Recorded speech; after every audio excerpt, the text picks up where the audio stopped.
Assalamualaikum warahmatullahi wabarakatuh. Bertemu lagi dengan Ibu ya, Ibu Siti Maria Rahman. Pada kesempatan ini, mapel yang akan Ibu sampaikan yaitu teknologi perkantoran. Nanti ketika bertatap muka, kita akan bertemu di lab komputer ya, untuk BDR atau belajar dari rumah. Kali ini Ibu akan pilih-pilih ya KD-nya yang sesuai atau yang bisa diterapkan ketika kita melaksanakan belajar dari rumah. KD pertama yaitu kompetensi dasarnya memahami teknologi perkantoran, otomatisasi perkantoran dan virtual office, dan juga melakukan pengelompokan teknologi perkantoran, otomatisasi perkantoran, dan virtual office. Nah, yang pertama kita akan pelajari tentang pengertiannya dulu ya. Teknologi perkantoran itu apa sih? Teknologi perkantoran itu proses mencatat, menghimpun, mengolah, memperbanyak, mengirim, dan menyimpan bahan-bahan keterangan secara efisien dengan menggunakan mesin-mesin. Jadi kalau teknologi perkantoran itu lebih ke pemakaian mesin ya untuk kegiatan dari sebuah organisasi atau perusahaan. Pengertian dari otomatisasi perkantoran yaitu penggunaan elektronik ya untuk memudahkan komunikasi formal dan informal utamanya dalam sebuah organisasi ya, dan baik di dalam maupun di luar organisasi untuk meningkatkan produktivitas. Jadi kalau misalnya otomatisasi perkantoran lebih ke bagaimana mengotomatisasikan yang dulunya manual menjadi lebih mudah atau lebih modern lagi. Untuk pengertian virtual office itu ruang kerja yang berlokasi di dunia internet ya, tempat menyelesaikan tugas-tugas baik untuk bisnis profesional ataupun pribadi. Jadi sekarang itu banyak perusahaan yang tidak punya kantor misalnya atau rumah dijadikan kantor, tapi mereka melakukan bisnis secara profesional.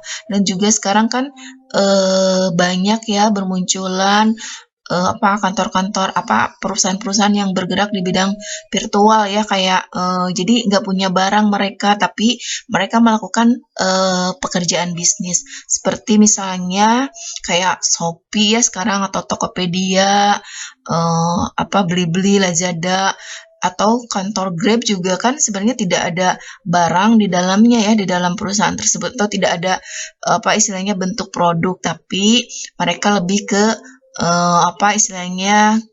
pelanggannya itu melakukan transaksinya atau pembayaran segala macamnya secara virtual. Untuk dampak positif teknologi perkantoran kita lihat dari 3 segi ya. Yang pertama dari tenaga penggeraknya, otomatis kualitas SDM-nya harus meningkat, sumber daya manusianya harus canggih. Yang kedua juga disiplin dan semangat kerja ya. Yang utama itu tadi disiplin dan semangat kerja.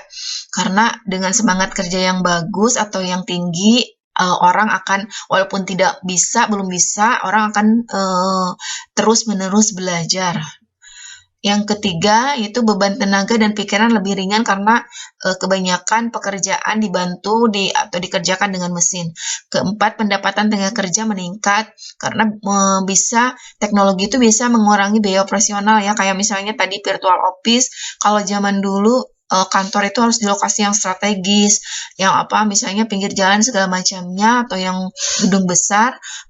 Kalau sekarang di rumah kecil juga tidak masalah karena banyak bisnis yang dilakukan secara online. Yang keduanya segi prosedur kerja jadi semakin mudah dan semakin lancar karena tadi dibantu dengan mesin yang teknologinya modern ya. Juga semakin sederhana dan semakin hemat waktu. Yang ketiga yaitu hasil kerja tentunya kualitas dan kuantitas produk meningkat karena adanya bantuan dari teknologi mesin yang kita pakai dalam penyelesaian pekerjaan. Standar mutu tertentu lebih terpenuhi ya, jadi kalau bedakan kalau buatan tangan handmade dengan yang buatan mesin. Yang terakhir yaitu keseragaman, bentuk dan ukuran produk sangat akurat. Ya, contoh misalnya kalau di dunia bisnis kayak buat roti ya, kalau pakai tangan beda, kalau misalnya pakai mesin ukuran produk ukuran rotinya akan sama satu dan yang lainnya. Adapun dampak negatif dari teknologi perkantoran itu pertama ya, sulit mencari tenaga kerja yang keterampilan tertentu. Jadi sekarang kan lebih ke teknologi, misalnya harus bisa apa. Jadi itu mungkin sulit untuk tidak banyak orang yang memiliki kemampuan itu.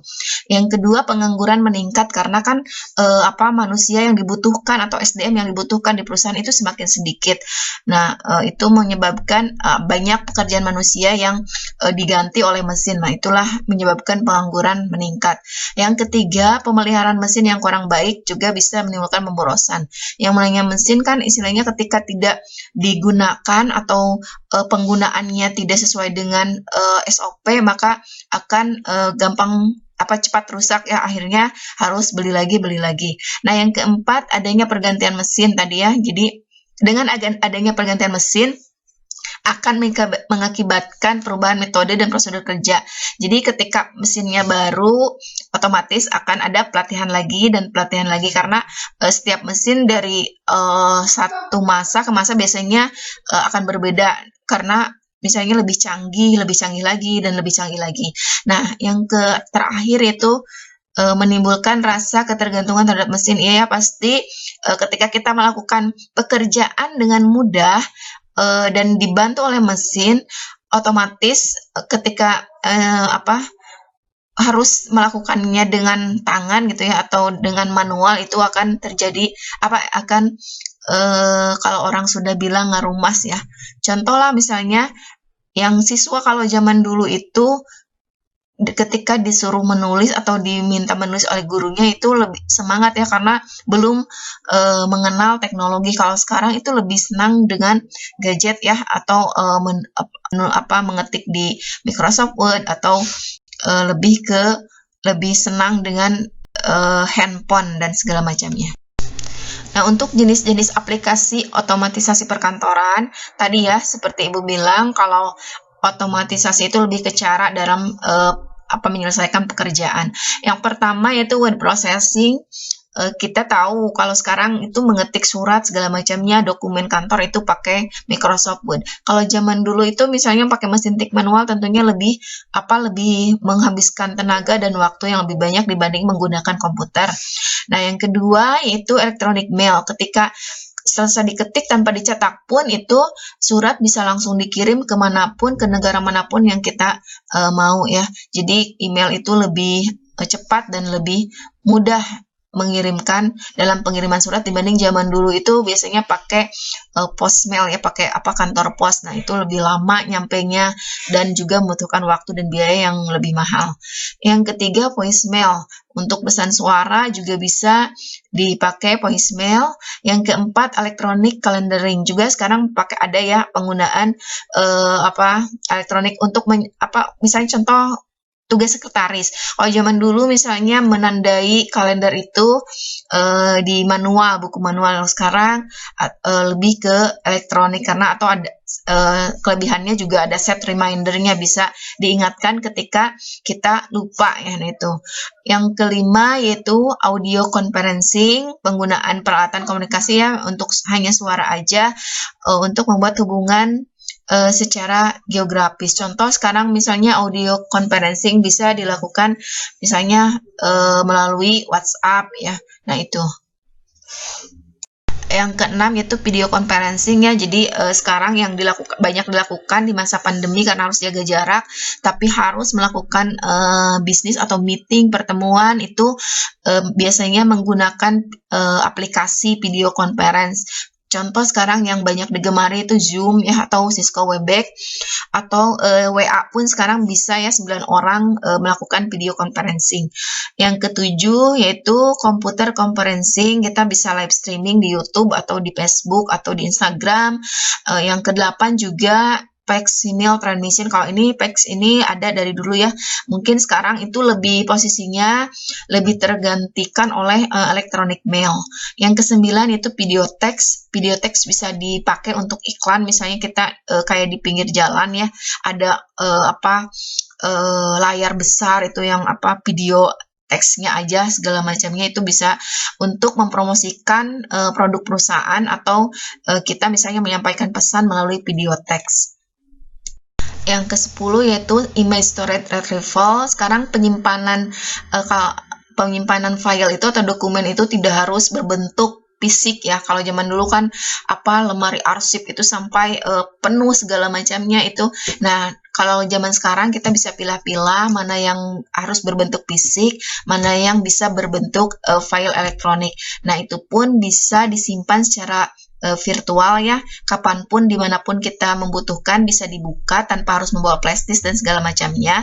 Nah, itu sekarang banyak yang menyimpan file di OneDrive atau di Dropbox, juga di Google Drive itu juga bisa digunakan untuk menyimpan dokumen-dokumen yang kita butuhkan secara virtual. Yang terakhir yaitu desktop publishing, yaitu pembuatan output tercetak dengan kualitas hampir sama dengan typesetter. Jadi sekarang itu misalnya membuat promosi pakai player yang jauh zaman dulu harus ke percetakan gitu ya untuk membuat promosi perusahaan.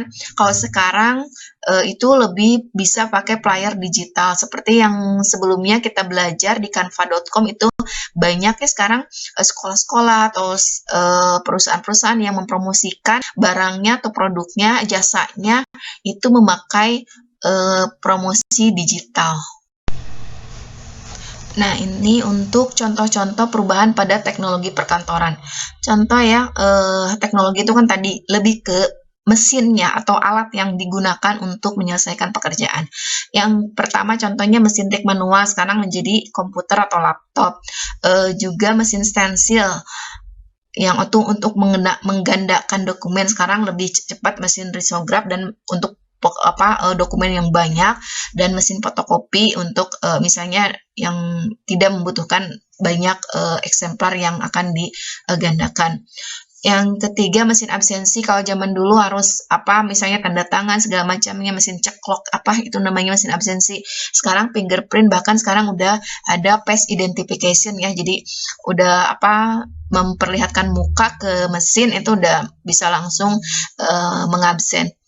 Yang keempat itu mesin dikte ya. Dulu untuk merekam segala macam misalnya wawancara itu pakai mesin dikte. Kalau sekarang lebih ke di handphone ya. Itu kamera berfilm. Kalau zaman dulu kamera itu harus beli filmnya, rollnya ya, terus kemudian dicetak segala macamnya. Kalau sekarang lebih ke kamera digital. Dan sekarang contoh perubahan pada kegiatan otomatisasi perkantoran. Seperti yang Ibu sebutkan tadi ya, kalau teknologi lebih ke mesin yang digunakan, kalau otomatisasi itu lebih ke cara penyelesaian pekerjaan. Contohnya kalau zaman dulu bayar tol itu harus pakai uang kertas ya, secara tunai. Kalau sekarang itu bisa digunakan atau harus menggunakan malah ya e-tol, kartu tol. Nah, kalau makanya tadi ya ada dampak negatif dari teknologi perkantoran itu, yang dulunya tenaga manusia diganti dengan mesin, akhirnya banyak pegawai-pegawai tol yang di PHK. Yang kedua itu belanja tradisional. Kalau zaman dulu pengen apa-apa harus ke pasar, ke swalayan atau ke toko-toko, harus pergi gitu ya. Nah, sekarang bisa belanja online, itu tinggal pilih-pilih secara online di rumah sambil rebahan segala macam itu, dan bayarnya pun sekarang bisa pakai pembayaran online secara virtual. Nah, itu bisa langsung kita eksekusi atau check out di misalnya merchantnya juga sekarang banyak ya, beragam kayak Tokopedia, Shopee, Lazada, Blibli atau Bukalapak dan lainnya. Yang keempat itu kirim surat tadi ya. Kalau dulu membutuhkan waktu yang lama, sekarang email tring udah langsung nyampe real time ya, asal ada kuota. Nah, yang keempat itu daftar, kayak daftar sekolah juga sekarang bisa secara online. Jangankan daftar, kan sekarang dalam masa pandemi ini kegiatan belajar pun harus dilakukan secara online. Yang terakhir itu perekrutan pegawai ya. Jadi kalau zaman dulu harus berbentuk kertas gitu kan, sama siswa juga dulu tesnya berbasis kertas. Kalau sekarang bisa CBT ya, bisa berbasis komputer. Jadi perekrutan pegawai pun bisa dilakukan secara online.